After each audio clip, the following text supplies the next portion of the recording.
This is the J. Scott Outdoors podcast on Western big game hunting and fishing, and I'm your host, Jay Scott.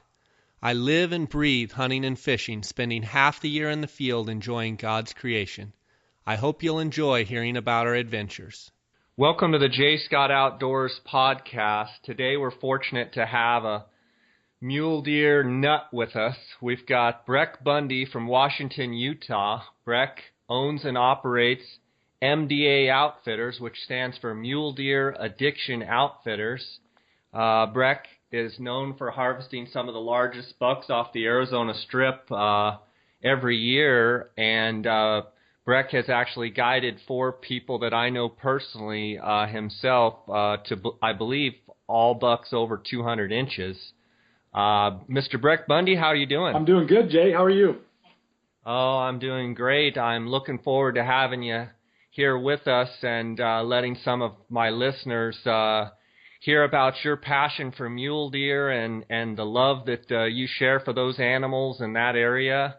Brec, why don't you give me a little background on you and tell me about your family and your kids and how many you've gotten, etc. Gotcha. I've got 3 boys, believe it or not. Our youngest is 11 months old, and it was our try for a little girl, as my wife put it. But her last stand for a little girl. Her last stand for a little girl. But my oldest boy, Aiden, is 8 years old, and then my middle boy, Crew, is 5, going on 6. He'll be 6 in another month. And then my youngest, like I said, was Jax. He's 11 months, almost a year old. Crazy how fast they grow up. Yeah, it absolutely is. Brec, why don't you give me a little background on how you started hunting, your location to the Arizona Strip and growing up and such. I believe you guys have property on the Arizona Strip. Give me a little background there. Okay, yeah, we do have property on the Strip, but it's kind of interesting. My grandpa, on my dad's side, obviously, my grandpa Bundy was actually born and raised out on the Arizona Strip. What they refer to, a lot of people call it Bundyville now, but Mount Trumbull.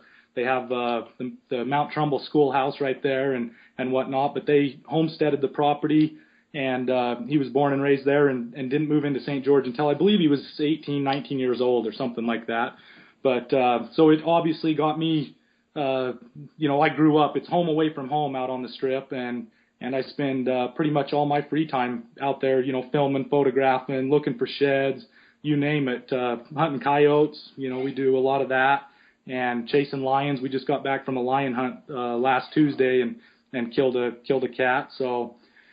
And Brec, how you live in Washington, Utah, which for my listeners, give me a little bit of geography lesson on where you live in relation to the Arizona Strip. You obviously live in Utah, but we're talking about the Arizona Strip. Correct. Yeah, St. George. Most people are familiar with St. George, Utah. It's right in the far southwest corner of the state. Washington's just kind of a suburb of St. George, and we're only, I would say 2 or 3 miles, 4 miles from the Arizona state line, and so it's just a real short drive from my home to the Strip. So. Gotcha. So ever since you were just knee high to a grasshopper, you've been bouncing around all over the Strip. I have. My dad, I was really lucky. My dad loved being on the Strip and loved, taking me and my brothers and stuff out and, hunting rabbits or filming or doing whatever. And so I learned at a young age a lot of the Strip, and learned the roads and where the deer hang and stuff like that. But. Well, I can honestly say, having hunted with you, I was up there fortunate to go for 4 or 5 days on Daniel Franco's hunt a couple years ago. He had a 13B tag, and you were guiding him. I had a chance to be around you in your camp and meet your brother and meet your dad and some of your friends, and it was just a pleasure being in your camp. I can truly say that I feel like I'm one of the faster drivers that I know off-road and can, get from point A to point B, but I truly feel like I move in slow motion compared to the speed at which you travel. That was quite an experience. Yeah, we know the route pretty well, and definitely move pretty quick when we're trying to get from one spot to another. That's for sure. Yeah, one of the things when you gave me the map where we were camping, and you said, well, gas up and be ready to go when you leave St. George, and I think it was like 90 some miles or something to where we were camping, and I was just like, 90 miles? What am I going back into? I'm halfway back to Phoenix. Yeah, I know. It's pretty crazy. The strip is just so big and vast, and in that particular spot where we were hunting, we were, like you said, we were 90 plus miles out, and pretty close to the Grand Canyon. I mean, we were right there on the edge of it for sure. And if I remember right, a story that you told me, and the details are fuzzy, but I remember it being a great story, and I'm sure you have a bunch of stories. Before we actually get into the mule deer, all the stories about the mule deer, I believe you were scouting maybe when you were a kid or something, and a quad broke down or a truck broke down, and you ended up riding a quad or something like 50-some miles back to town, or there was some elaborate story. Can you elaborate on that? Yeah. It was actually me and my dad and my brother Bronson, who you met. We actually went out it was in the winter, and we actually went out to do a little coyote hunting. And my dad at the time had an old 1979 two-wheel drive Toyota pickup. And how old were you and Bronson roughly at the time? I was probably 12 years old. Bronson would have been 8 or something like that. But we made it we went up on Mount Trumbull, which is on 13A, which we'll probably get into a little later. But we went up there and we made it up just fine. And then the sun came up and it started, it had snowed and stuff, and the roads were just a mess. And it warmed up, and we actually ended up got stuck right on the road. Like, we just couldn't go. We couldn't go forward, couldn't go backwards. It was just a muddy mess. And so we actually had an old 1985 Honda three-wheeler. Big red three-wheeler that we had to unload, and me, my dad, and my brother drove it all the way back into St. George. That's unbelievable. All three of you on one of those. That's awesome. And I'm sure you have other stories like that. Brec, why don't you give me a little bit of a breakdown between 13A and 13B, starting off with 13A, and give me a little bit of a geography lesson on, maybe the boundaries of 13A and some of the characteristics in 13A as maybe it compares to the geography and some of the terrain and bucks and what have you of 13B. Gotcha. 13A is Fredonia, Arizona. If your listeners are familiar with Fredonia, once you come into Fredonia, you cross the Kanab Creek, and that's kind of the east border of 13A. So the Kanab Creek is a tributary that runs down into the Grand Canyon, and then the border, the north border of 13A is Highway 89 that runs from Fredonia to Pipe Springs to Colorado City, down into Hurricane, Utah, and then obviously into Utah. But the border on the west is the Hurricane Rim, or the Hurricane Fault Line, that splits 13B and 13A on the west side. Okay. And as far as the bucks are concerned in both units, I mean, obviously both produce some giant deer.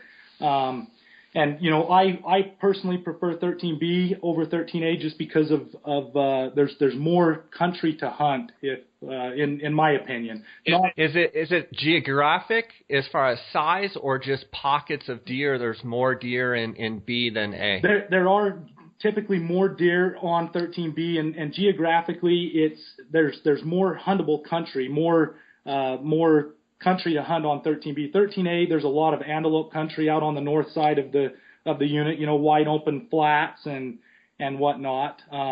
Okay. And so generally there's more deer on 13B, more places to hunt because of the terrain and the country and stuff like that. But 13B, actually, like I said, on the east side of 13B, the Hurricane Rim that runs all the way into Hurricane, Utah and beyond, that's the east border of 13B. The north side is right here out of St. George, just south of St. George. runs all the way over to, across I-15 and into the Virgin River Gorge, and goes all the way down to the Nevada border on the west and south side, and the Grand Canyon basically is the border on the south side of 13B. And is the south border of 13A pretty much the Grand Canyon National Park as well? It is. Okay, and then historically speaking, the old-timers that used, Ted Riggs and, a bunch of the old-timers that, used to, your grandpa and all those guys that used to hunt out there a lot. I mean, was the Arizona Strip was it ever just one unit and they just called it the Strip, or how did it get it divided from A to B, or maybe you don't even know? I don't know. I don't know that right off the top of my head. I know that a lot of guys, some guys that I've guided just in recent years, just this last year on 13A, he actually used to come up when he was, younger, just out of high school or whatever, and hunt the Strip. And he always talked about hunting on 13B down around Mount Dellenbaugh.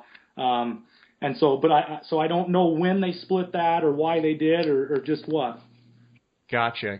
And historically have bucks, and we're talking in the lifespan of the Strip, I mean, historically have equally as amount of big bucks come off of A as in B, or did A used to be better than B, or has B always been, in your mind or what you know of history, has B always been a little bit better? Honestly, as far as the caliber of bucks, I think, 13A has produced just as big a deer as 13B. And just depending on the year, the one thing with 13A is the deer will migrate from 13A down onto 13B. Like we actually, I believe it was 2011, there was a buck that actually summered at our property up on Mount Trumbull up on 13A, and we ended up killing him during the rifle hunt on 13B, 15 miles from where he summered. And so you will have a lot of deer that will migrate off of 13A and stuff like that. But historically speaking, I would say, there's been just as big a deer killed on 13A as there has on B.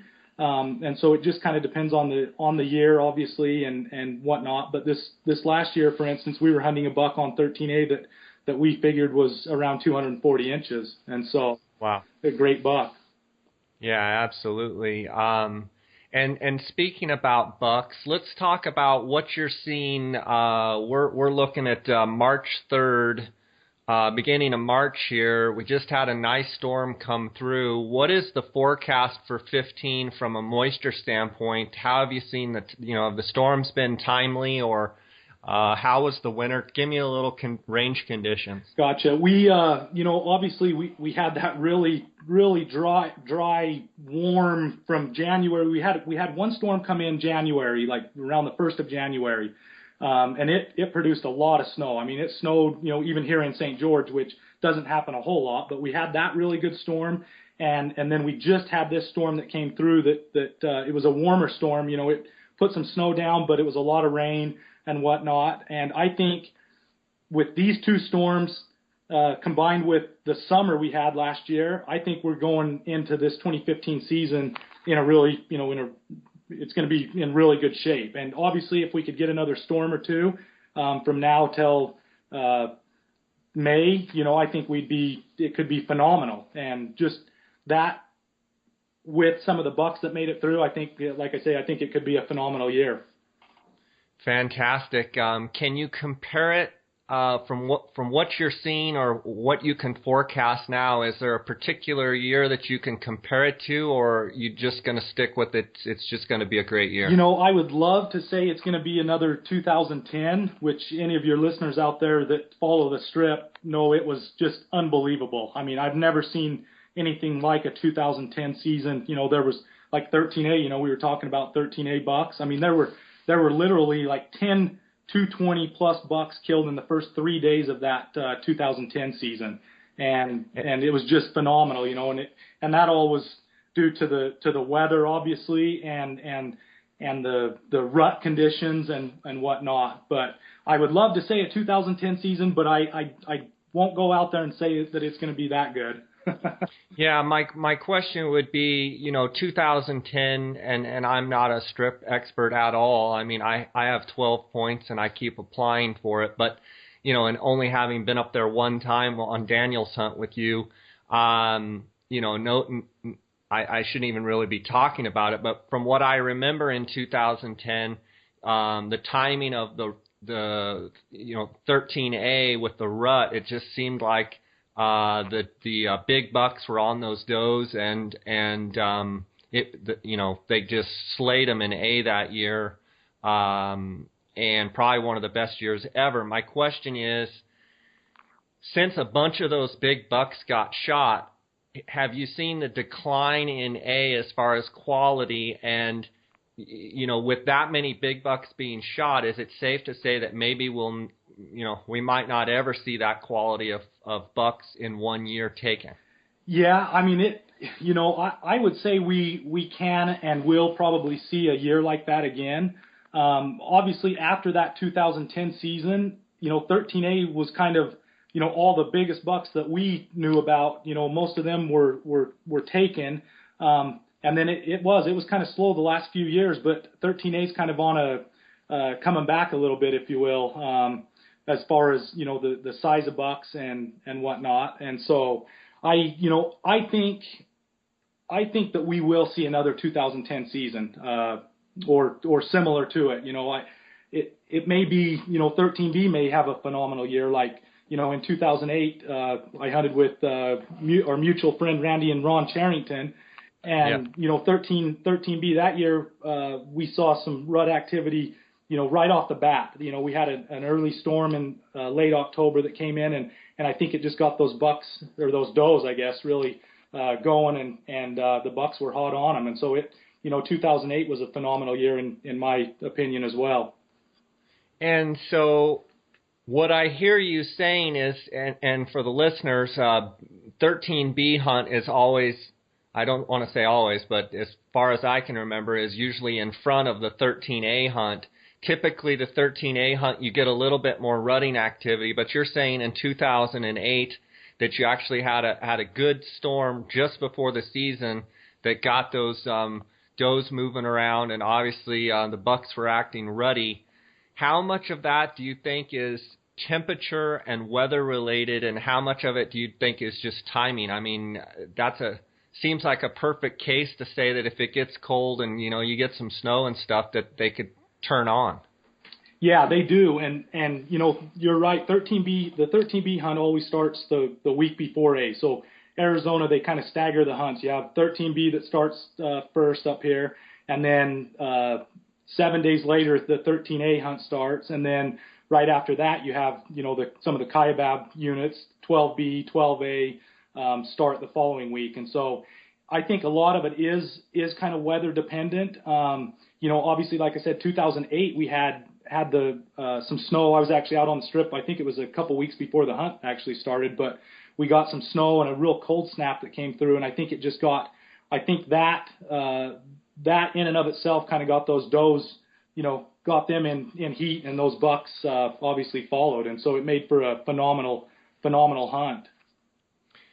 Brec, if you would go through a handful of the bucks. I mean, you mentioned the Charrington last year. Brian Rims's dad, Skip, good friend, mutual friend, shot a really nice buck. Spencer Porter's wife a couple of years back shot a nice buck. Obviously, Daniel Franco got a nice typical. Go through some of those bucks and give me some scores, give me some measurements, kind of walk through some of the best bucks that you've been a part of. Gotcha. Back in 2005, I had the pleasure of guiding a Mississippi native. His name was Jeff Graves, and this was his, he was a big-time hunter, but it was his first mule deer hunt, and it was back, you probably remember, and your listeners may not know this, but Arizona was actually, I guess you could call it sued or whatever, because they have a 10% cap on non-residents. Anyway, that was done away with in some court ruling or whatever for, I think, a 2-year period, or might have just been the 1 year in 2005. But anyway, Jeff Graves was able to draw a 13A tag, and his first mule deer hunt ever and out west and everything. And, we had a great time hunting and stuff, but we were able to kill a 35-inch wide 9x5 that gross scored 215 inches. That was a really memorable hunt. And, I stay in contact with Jeff. He's a good friend of mine. And was that a buck, Brec, was that a buck that you had seen quite a bit and had history with, or was that a buck that you just found and you got on it and shot it, or what kind of history was that? We actually saw the buck the day before the hunt. We hadn't seen him at all up until that day before the hunt, and I told Jeff, he was actually back in camp when me and my dad actually saw the buck, and I went back to camp and I said, Jeff, I found the buck you're going to kill, and it took us 5 days before we turned him up again, but finally turned him up and got him killed. And so I told Jeff it was going to be a tough one to beat, and he's been trying ever since and hasn't been able to beat that one. But that sounds like an awesome buck, 215 buck. And then what are some of the other bucks, Brec? And then even that same year, just sticking with 2005 since I started with that, Louis Seiko, a Boston native, came out and hunted with us, and we killed a really neat, massive, I think he had 48 inches of mass. He wasn't the highest scoring deer, but he was around, 190, had a bunch of cool eye guards and stuff like that. But that was another neat buck and neat experience. Were both of those in B or in A? The Louis Seiko's was actually on 13B, and then Jeff Graves' buck came off of 13A. Okay. And then, going back to like the Charringtons, I mean, it was just a phenomenal year. We started off, that's the first year that Arizona offered an archery hunt on the Arizona Strip. Or I shouldn't say the first year. They did, years and years ago, but they hadn't allowed archery hunting on 13B up until 2008. And a really good friend of mine, Chance Gledhill, who I believe you met, Jay, but he actually drew the archery tag and ended up killing a really neat buck. He was super narrow. He was only like 24 inches wide, but ended up gross scoring like 226 inches and some change or something like that. And I had actually seen the buck the week before the hunt started, and we got on him. He actually killed him sitting water, which is obviously a really good on the Strip depending on the weather. The last 2 years it's been tough sitting water just because of the monsoon moisture that we've received. But so we started off that 2008 season with Chance killing that 227, and then obviously the Charringtons came up and hunted with me, and we killed a buck that we had nicknamed Heavy. I'd actually seen him and filmed him, photographed him from '06, so we followed him for a couple years, and '06 he was just a great buck, had the potential, and then in 2007 he blew up into we figured 200, 205 type of deer. And then obviously in 2008, he was even bigger, and he was on our hit list, and we were able to get in and kill him the first day of the hunt, actually. Ron Charrington killed him, and I think he ended up gross scoring around 214 inches or something like that. And then the top buck that we were after, we had nicknamed him Cardiac. And so we hunted for him and actually turned him up the third day and killed him. And those were all on 13B. And then we went from there up on 13A and killed a great 31-inch wide, 190-inch typical with a hunter out of California. So those were, that was just a really memorable year. And then, like you said, obviously Skip this last season, we actually started out hunting a buck that we were hunting with Daniel Franco, and you probably remember seeing the trail camera pictures of him and whatnot, but we nicknamed him, Daniel came up with the nickname of Pitchfork, called him Pitchfork, and so we hunted him really hard with his father-in-law, late father-in-law Chester Crandall, and had a great time hunting and great camp, good people, and that buck ended up winning and is still alive. We hunted him with Skip, obviously this last season, and just lives in a really tough spot that we couldn't turn him up in, and so we ended up switching the game plan up a little bit on day 8 and went in and took the buck that Skip killed, which is a buck that we had followed for I think three or four seasons. We had filmed him, photographed him, had trail camera pictures of him, and this last year was obviously his best year, and he ended up I think Brian had him officially scored SCI and he went like 220, 225 and 3/8 or something like that. So wow.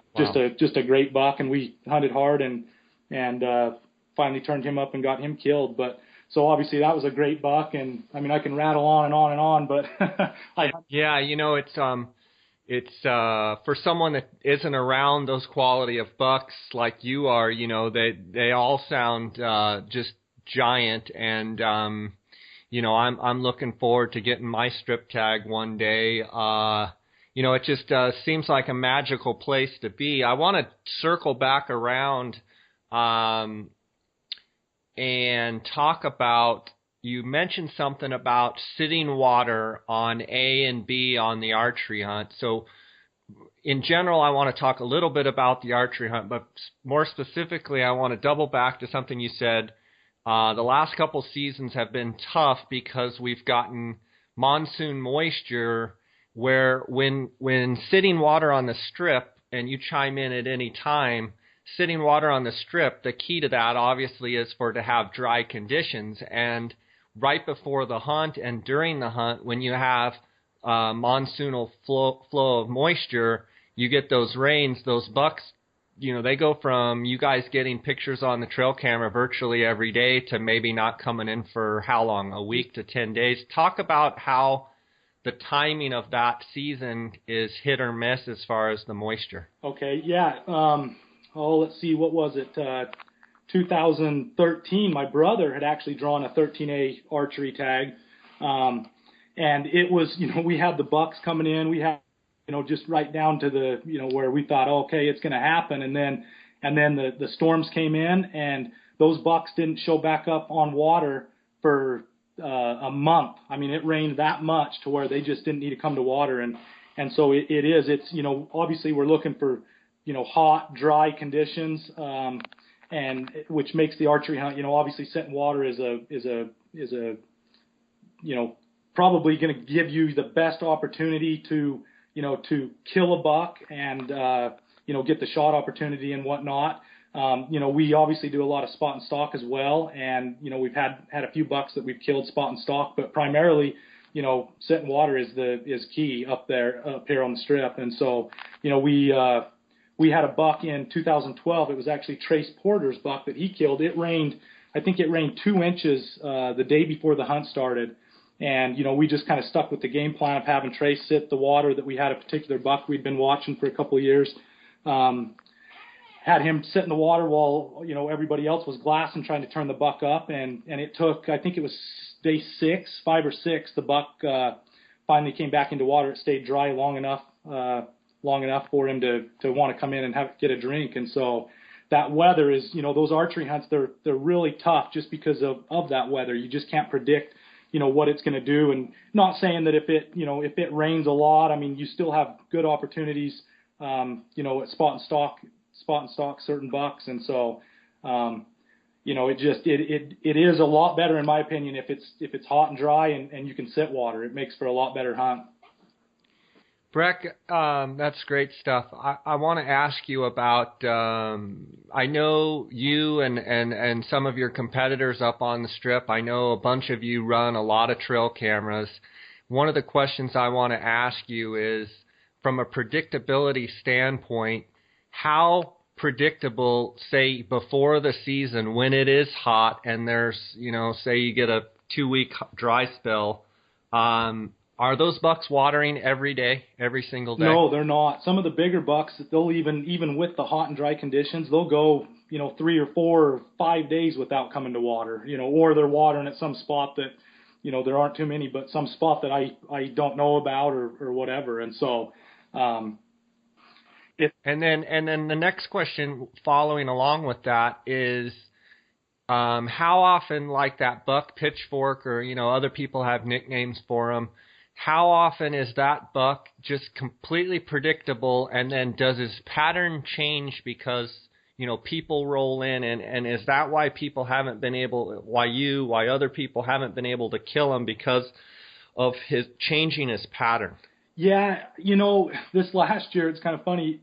We actually saw him the day before the hunt. Me and my hunter saw a pitchfork during the archery hunt. We saw him in the velvet, and he was right off the side of the road, and that's actually that is the first time I actually saw him, and he just lives in that particular buck lives in a really tough spot. It's really thick, a lot of cover for him and whatnot, but we thought we had a chance, and there was another archery hunter that actually hit him the first day of the hunt, just probably 200 or 300 yards from where we were hunting, and that particular buck actually survived being hit with an arrow. He was hit just a little high and in that void, but so it makes made it I don't know, enticing to try to go back, because he changed his pattern obviously after he was hit and moved I don't know, 4 or 5 miles, but then just I don't know, a couple weeks, 2 or 3 weeks before the rifle hunt started, he'd actually moved right back into his same pattern,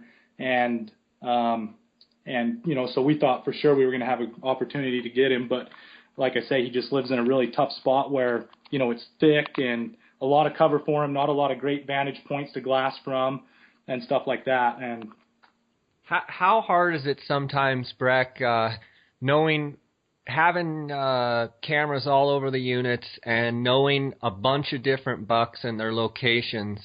Talk to me a little bit as an outfitter and as a hunter, the mental anguish you go through of trying to decide which buck to hunt, and how much is there a buck that we can actually kill? How much does that play into it?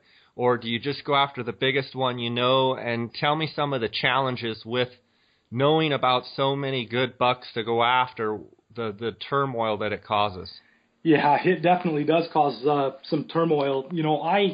I usually, my outfitting business, I mean, it's just, we're small, we don't do it for a living, it's because we love to, we're addicted, if you will.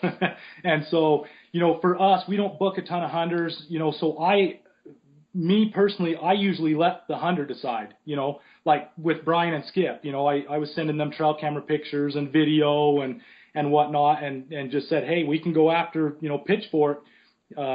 He's a tough deer to kill. He's in a tough spot, and we have some of these other bucks that are more killable, just in better country, if you will, more glassing spots, more open, stuff like that. But I personally, I leave it up to the hunter. I say, hey, which deer do you want to go after? I tell them, hey, it's going to be a tough one to kill, or we can get this deer, and stuff like that. And so me personally, it's up to the hunter. I let them decide which deer they want to go after, and obviously our goal is to kill a 200-inch buck, and we've been pretty successful at doing that, and a lot of it is because of the obviously the use of trail cameras. It's a kind of a love-hate relationship with trail cameras. We use them. It gives us the ability to scout the entire unit, both units, 13B, 13A. And, the bad thing about them is all the other big outfitters, several of them, they know everything I know, without the use of trail cameras, it would make it better to where we could hunt deer that, other outfitters didn't know about. And so, like I say, I love using them, love getting the pictures and stuff like that, but it's kind of made it to where, we might be hunting the same deer that, 10 other guys are hunting just because of trail cameras. And so, let me ask you a question in hypothetical here. I mean, and I know that, the trail camera thing has been controversial for years and what have you. In my mind, it's a phenomenal scouting tool. I don't use cameras much, but I don't live where you live. So my question to you would be, if they ever made changes to the regulation, which, every year we hear that they're going to do this and they're going to do that, and it doesn't seem like they do anything. If they did, make it where you can use trail cameras all summer long, but the day the season starts or, 2 weeks before the season, all cameras have to be lifted. In your mind, would that make actually for a better hunt as far as maybe not being able to efficiently kill deer, but would it make a little more, spread people out a little bit more? Yeah, I think it would. Just like I say, you get certain deer. I know that year that you came up, on Daniel Franco's hunt, one of the deer that we actually started out hunting had moved, 20 miles, and we didn't check the camera obviously until after the season. But I think it would help spread people out somewhat. The problem is everybody knows where the biggest bucks are because of trail cameras, and so obviously if they know the strip and know what the deer will do, where they're going to move and whatnot, then it's going to be right there. They'll be right there with you still. But I think it would kind of help spread people out somewhat. Probably not a whole lot, but it would for sure. And from an outsider looking in, if that were to ever happen, I would certainly think someone like yourself, and there's local guides there, and then there's some that live 200, 300 miles away. I've got to think eventually, if the camera restrictions come in some form or fashion, I think it just goes back to who knows the country the best, and who's putting in the most time, and just back to deer hunting. I think my only thing with trail cameras in general is I don't like to see any of our hunting tools or things we use go away. But I think at some point in time, people feel like they own certain deer. And this is an outsider's perspective. People feel like they own certain deer because they have a picture of them. And I'm not so sure that that's good for hunting, for our legacy and for our tradition. But that's my opinion. Moving on, Brec, what's the biggest mule deer you've ever seen and been involved with, period? Well, I would say the biggest I've actually filmed, I've seen some giant bucks when I was younger before we, really started filming and stuff like that. But the biggest buck that I've actually seen and been a part of hunting and whatnot was the famous Lucky buck. You're probably familiar with that buck. But anyway, the year before he was killed, which was 2011, I was guiding Kelly Porter, and her husband Spencer actually came up the week before the hunt to spend the weekend with me on the strip scouting, and we actually glassed Lucky up. So it would have been 2010, and now, is this A or B? This is B. This is 13B. Okay. Okay. But anyway, we glassed him up, knew he was a heck of a deer. We figured he was probably a 240-plus inch deer. But we glassed him up the week before the hunt. So we hunted him pretty much exclusively for, the first 5 days of the season before we turned up another buck that Kelly ended up killing. And it was a great buck, 200-inch deer.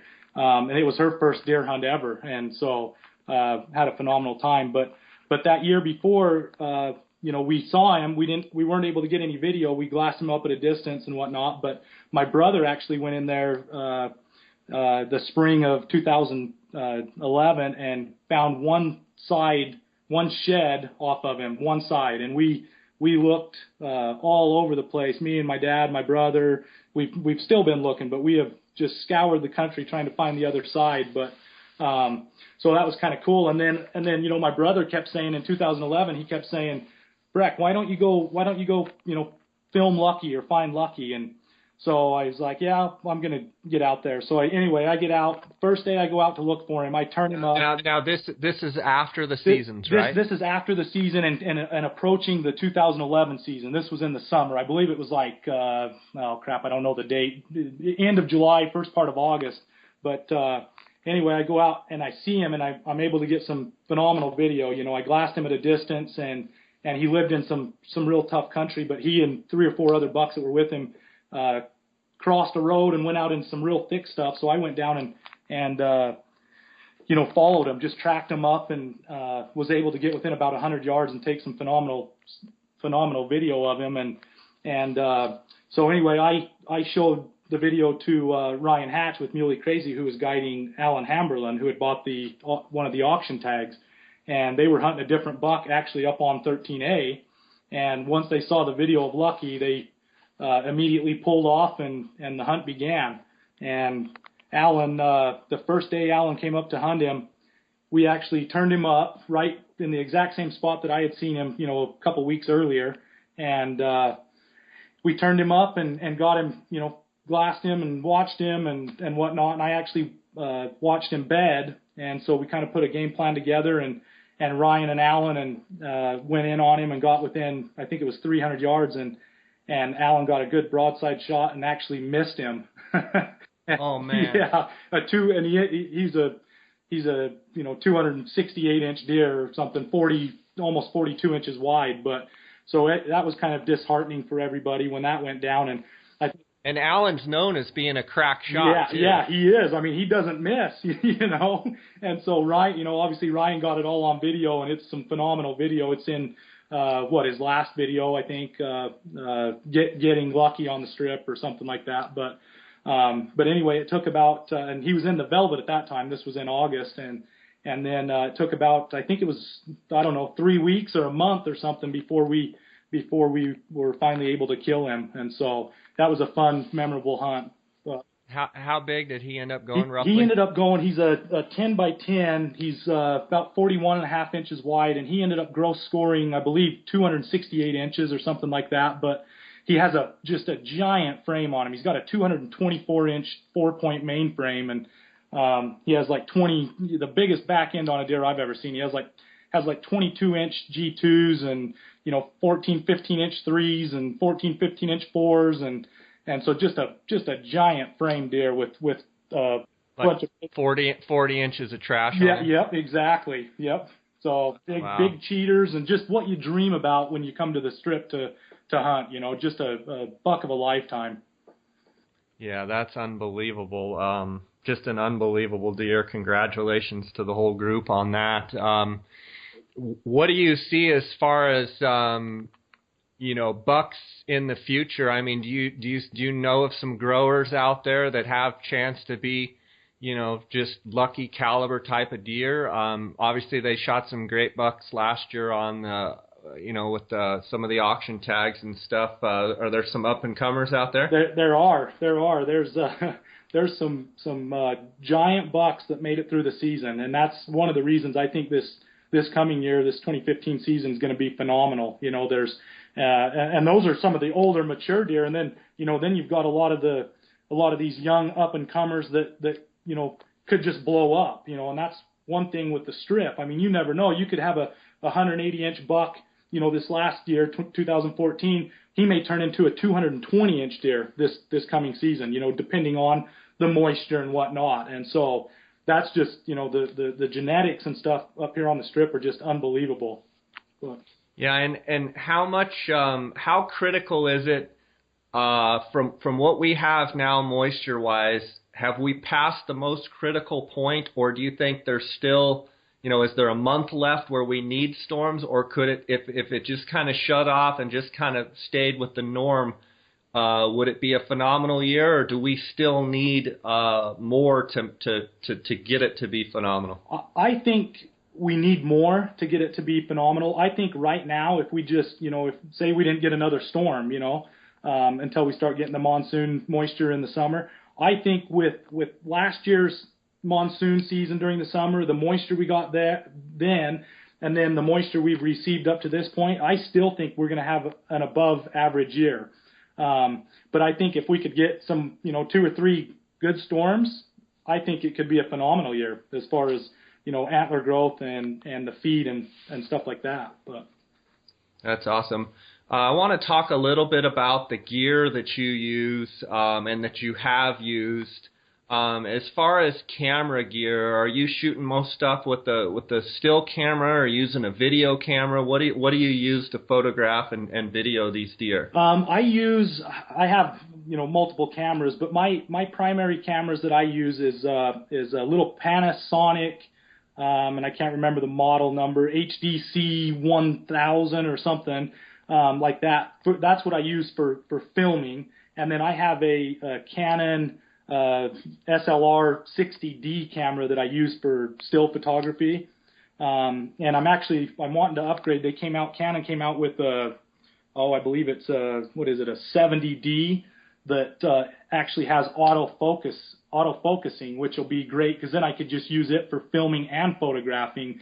With I have a 500 millimeter lens that I use. It's not one of the high end lenses, but it does a pretty good job. But go.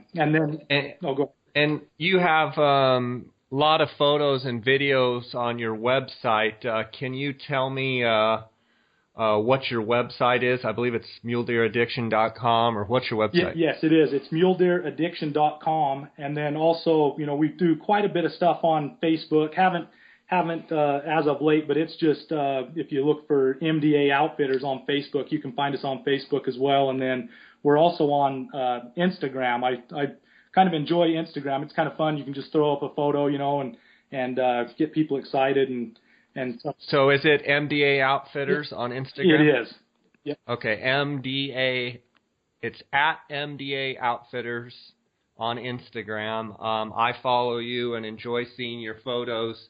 Okay, so that's camera equipment. As far as glassing, are you into the long-range glasses yet, or what are you using for binoculars? For binoculars, me and my dad, we both use the Leica dual vids, and the reason being, it's not that they're maybe the best glass, but we have a pair of 10 and 15, right there at our disposal, rather than having most of my brother and some of my friends and stuff that guide for me, they're using Swarovski, the new 1556 HD SLCs, and I mean, just a phenomenal glass, that Swarovski. And so I've stuck with the Leica dual vids, like I say, just because I have that ability. I have 10 and 15 just with the twist of an eyepiece, and so that's what we use. And then we all use Swarovski spotting scopes, and we are into the long range glass. We have three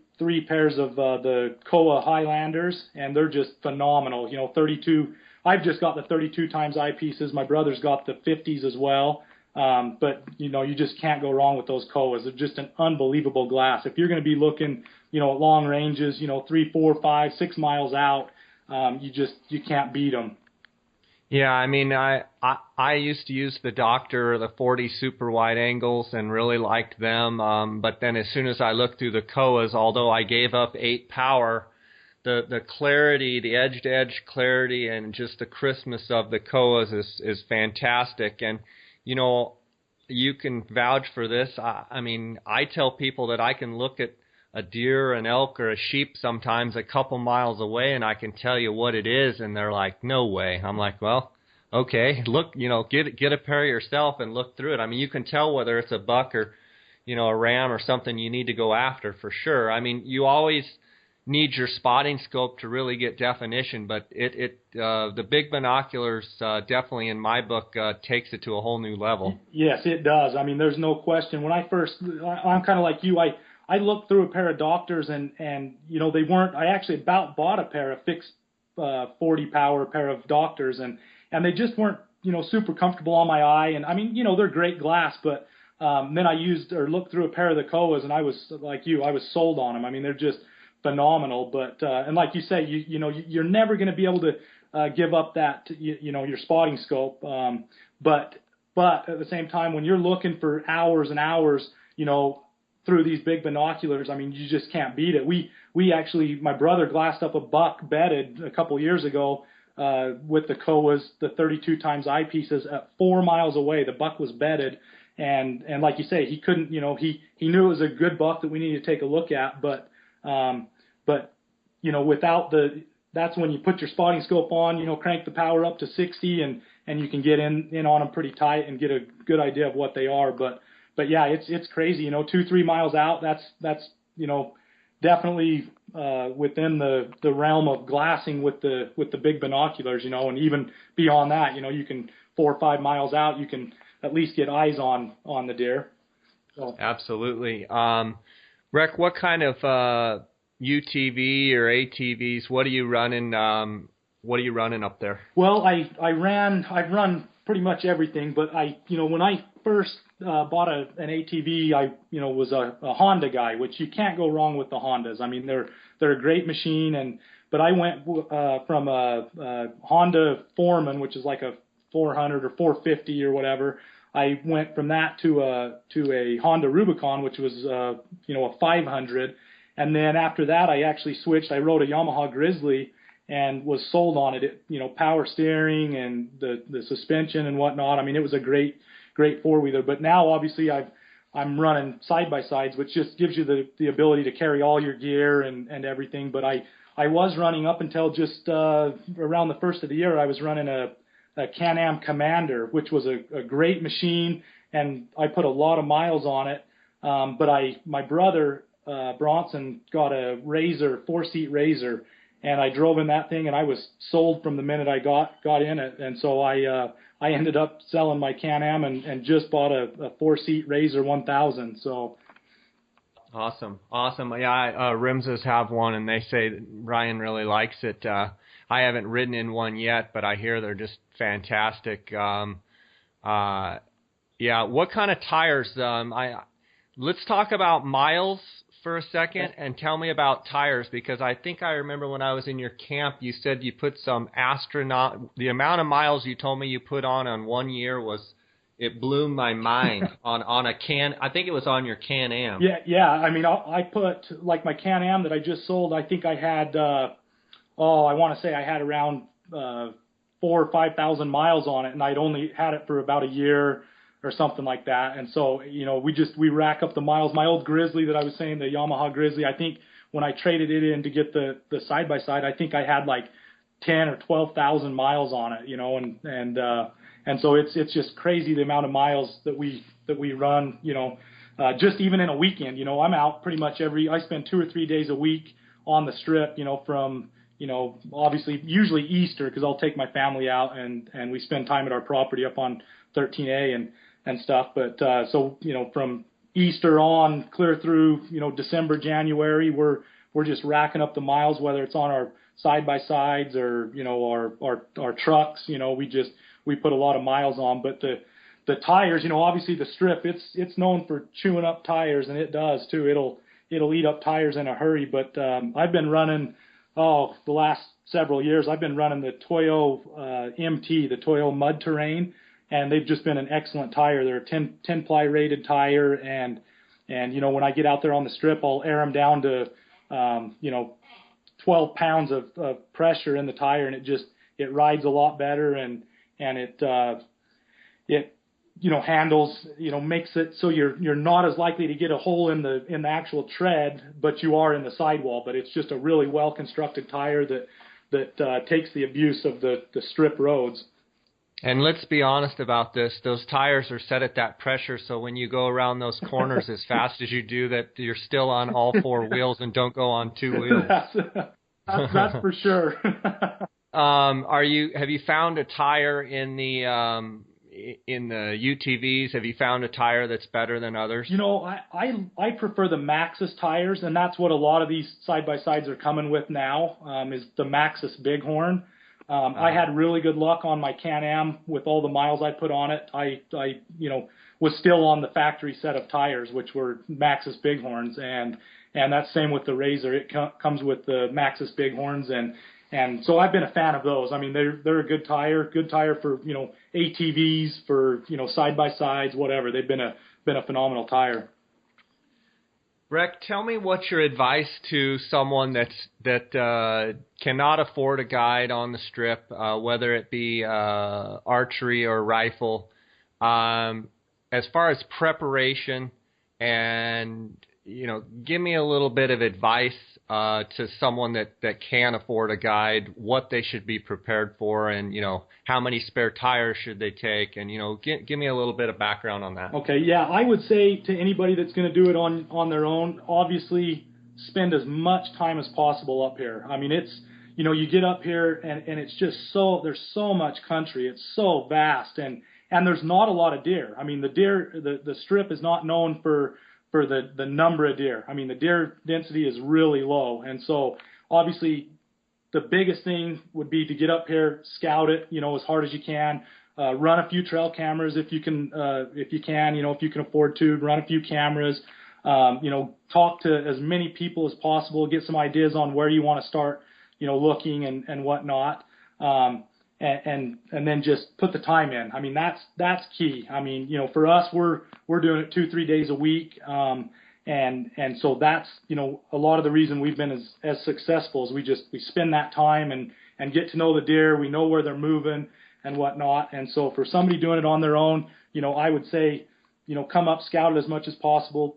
Always bring as much fuel as possible, and spare tires. Like when you say that, I mean, I talked to a guy, he's like, I'm headed to the strip and I have, you know, 2 gas cans. And I'm like, 2 gas cans? That's going to get you maybe back to town. But you're talking like get like 50 gallons of gas, right? Exactly. That's, you know, I think on this last hunt with the Rimses, I had hauled 70 gallons worth of fuel out, you know, and so, and it just depends. I mean, if you're going to be hunting closer, you know, you can hunt just 30 minutes out of St. George, and there's some great country, you know, and some great bucks. And so it just depends, you know, from year to year. Obviously there's some great bucks up here on the north end. And then, you know, some years you go south, and like you said, you know, south is 90 miles from any gas station, you know?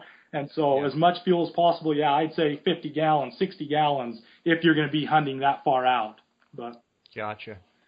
Yeah, it's definitely one of those things, you know, a strip tag, when you start weighing your own personal trips up there and scouting and the amount of fuel there and back, and, you know, you start weighing all that, and then you weigh in the price for a guide, it's like, you know, when you really pencil it out, paying for a guide on the Arizona Strip, in my mind, seems like one of the most reasonable things that there is. It's not like, you know, you got a Unit 9 elk tag where you got, you know, Tuesday on right there and you got food and gas and everything right there.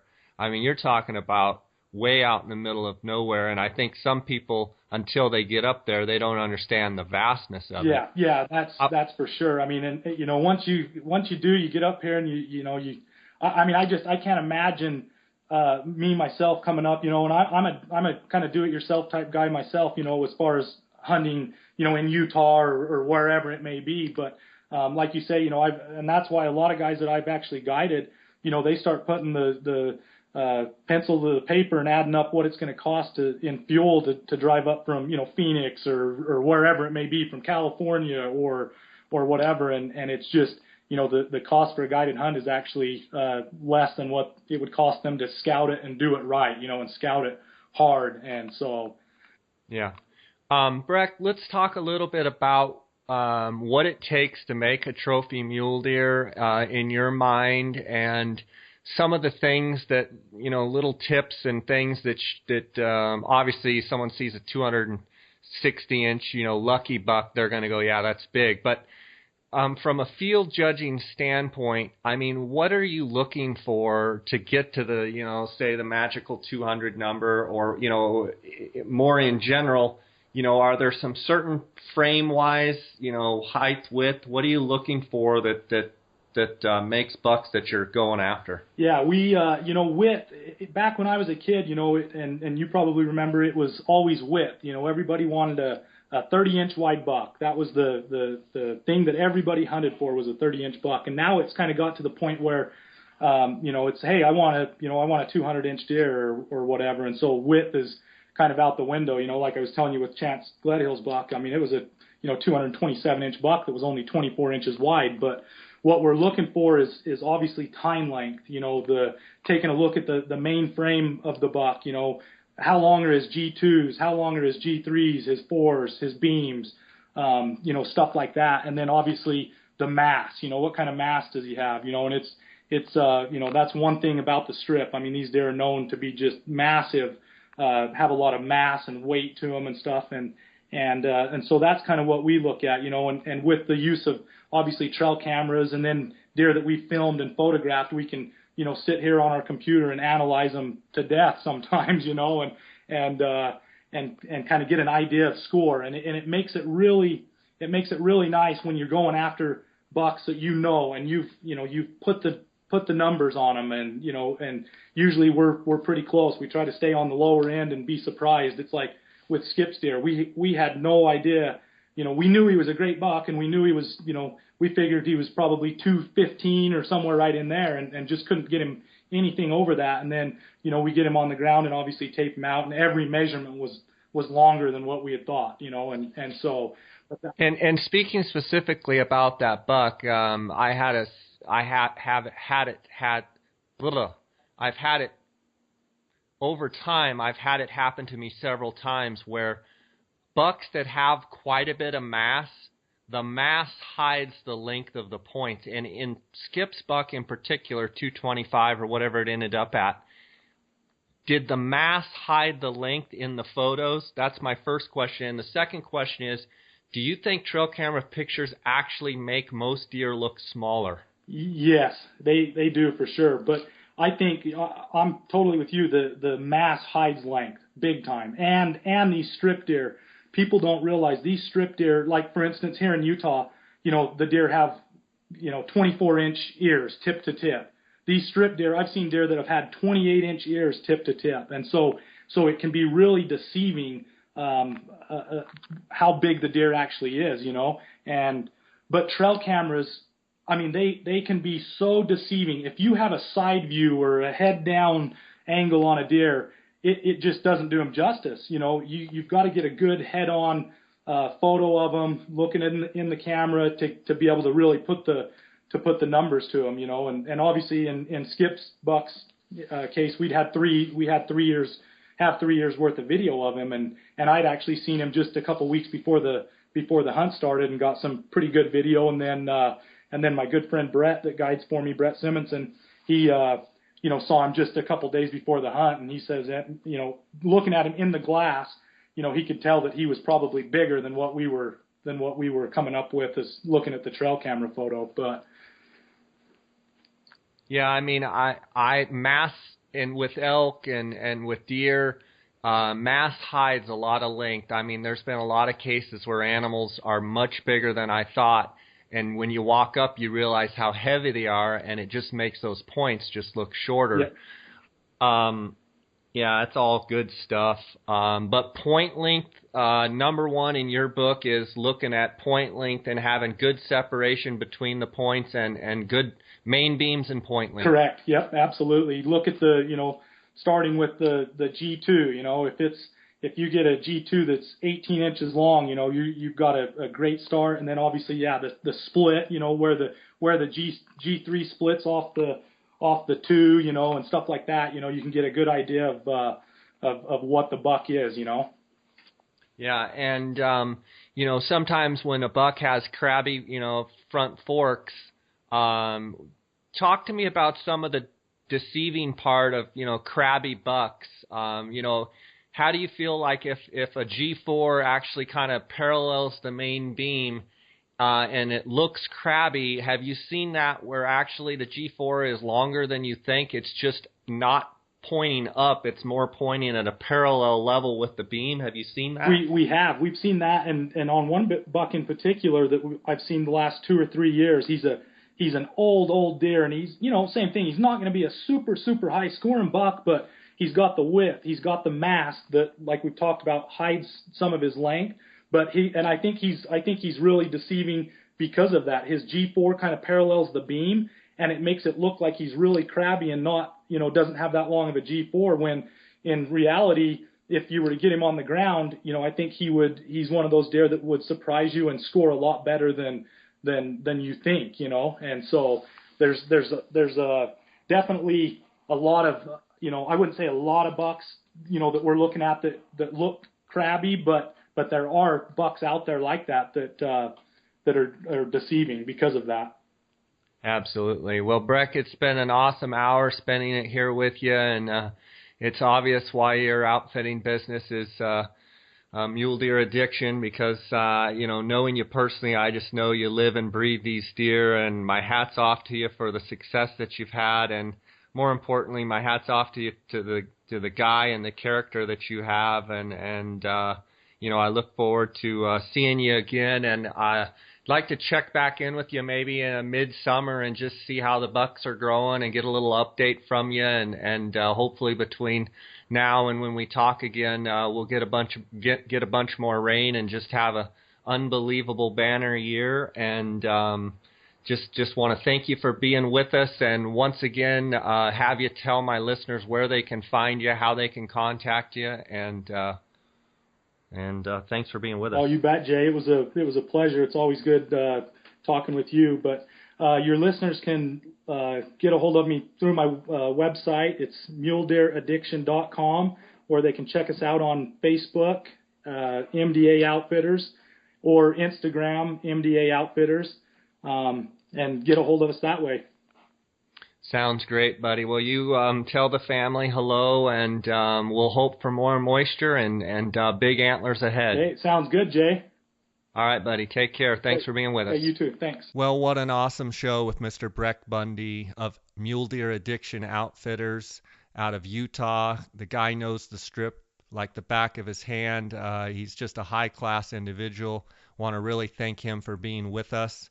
I want to thank you, our listeners at J. Scott Outdoors Podcast, for listening. And if you like what you're hearing, go on iTunes and give us a 5-star rating. That helps us. And if you have any questions or comments, you can send them directly to me at jscottoutdoors@gmail.com.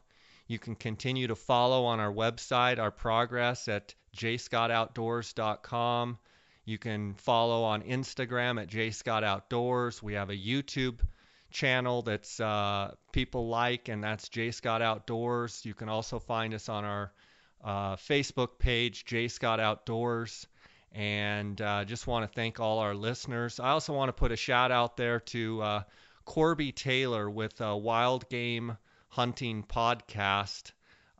Just a great guy. He actually did an interview with me over the summer, which was my first podcast. I was a guest on his show.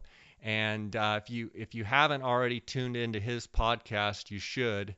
Wild Game Hunting Podcast, Corby Taylor. He just has a real popular show and does a great job, and is a great guy. So I want to thank him for all of his support and for his help with creating this podcast.